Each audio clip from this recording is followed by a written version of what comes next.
Assembly parliament ఎన్నికల్లో ఓటమి పాలైన కేసీఆర్లో మార్పు రావడం లేదా? ప్రజా తీర్పును ఆయన ఎందుకు గౌరవించడం లేదు? అధికారం ఎవరికివ్వాలో ప్రజలకు తెలుసన్న విషయాన్ని కేసీఆర్ గ్రహించడం లేదా?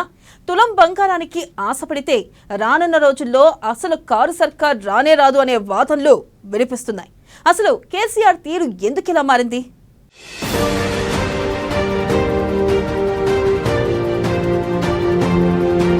ప్రజల్ని ఎగతాళి చేస్తున్న కేసీఆర్ తీరుతో పార్టీ నేతలే విస్మయం. ప్రజా తీర్పును గౌరవించని కేసీఆర్, ఓటమి పాలైన కేసీఆర్లో ఏమాత్రం రాని మార్పు. అధికారం ఎవరికి ఇవ్వాలో ప్రజలకు తెలుసనే విషయాన్ని గ్రహించిన కేసీఆర్. బీఆర్ఎస్ అధినేత కేసీఆర్లో మార్పు రాలేదా అంటే అవునని అంటున్నారు విశ్లేషకులు. తులం బంగారం కోసం ఆశపడి కాంగ్రెస్కు ఓట్లు వేశారని, ఇప్పుడు బాగా అయిందని ప్రజల్ని ఎగతాళి చేస్తున్న వైనం బీఆర్ఎస్ పార్టీ నేతల్ని కూడా విస్మయానికి గురిచేస్తుంది. తాము లేకపోతే ప్రజలంతా కష్టాల్లో ఉండిపోతారన్న ఓ భ్రమలో ఉండిపోతున్న నాయకత్వాన్ని చూసి వారిని ఏమనుకోవాలో తెలియని పరిస్థితి. ప్రజా తీర్పును ఎప్పుడైనా ఎవరైనా గౌరవించాలి. ఎందుకంటే ప్రజల తీర్పు ప్రజాస్వామ్యంలో అంతిమం.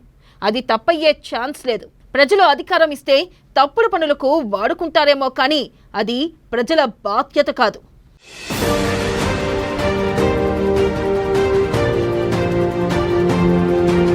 బీఆర్ఎస్ పార్టీ ఓటమి పాలైన రోజున కేసీఆర్ ఎంత అహంకారంతో వ్యవహరించారో ఇప్పటికీ అలాగే ఉన్నారు.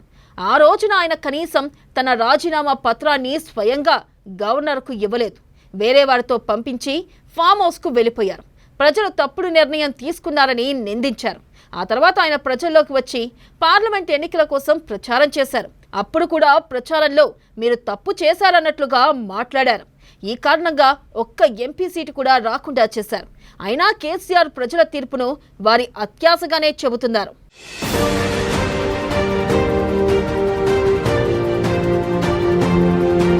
తెలంగాణ ప్రజలు నిజంగా తులం బంగారం కోసం కేసీఆర్ను ఓడిస్తే ఇక ఆయన జీవితంలో గెలవడం అసాధ్యం. ఎందుకంటే తర్వాత 2 తులాలు ఇస్తారు.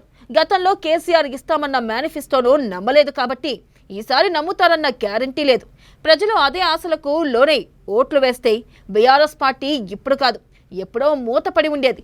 కేసీఆర్ తెలంగాణ పేరుతో చేసిన రాజకీయాల్ని ముందుగానే గుర్తించి ఉండేవారు. కేసీఆర్ ప్రజల్ని అలాగే తక్కువ అంచనా వేస్తూ పోతే బీఆర్ఎస్కు బొందపెట్టుడు ఖాయమని అనుకోవచ్చు.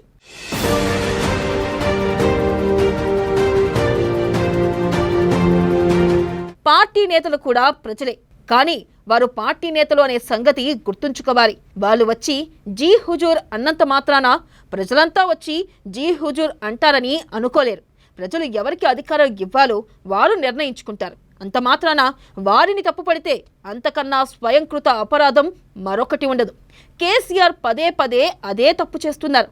ఎప్పటికి తెలుసుకుంటారో, తెలుసుకునేసరికి అంతా అయిపోతుందో కానీ మార్పు మాత్రం వచ్చే అవకాశాలు కనిపించడం లేదు.